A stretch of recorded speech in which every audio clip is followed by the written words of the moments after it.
So you were very unhappy. We didn't know how to help you. I didn't know how to help you. And you were lost. You looked lost, and you looked like you couldn't see a way through, that nothing gave you joy. You didn't want to get up in the morning, and you stayed in bed a lot. And you were quite young. You were doing your A-levels, I think. Yes, you were doing your A-levels, so you were a teenager. And the worry was, could you get through this on your own? And in the end, both you and I decided that you couldn't, and you and I went to the doctor and had a chat with the doctor, and you were put on antidepressants. You were put on sertraline, but I was not really prepared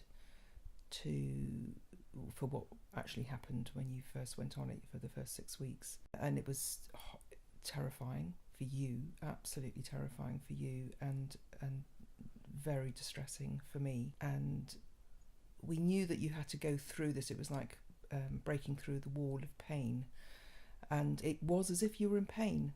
That's the only way I can describe it. It looked and felt like you were in anguish, and you just didn't know how to get out of it. You felt so lost and so sad, and there were times that you would say to me, I don't think I can stand this, I can't stand this. And all the time we were waiting for you to get better, and you were terrified. I think you were having nightmares at that point as well. I think you were having terrible night sweats.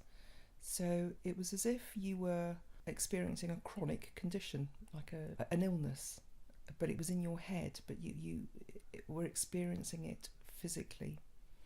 And of course you were having your A-levels. You were supposed to be studying, and that you couldn't get out of bed.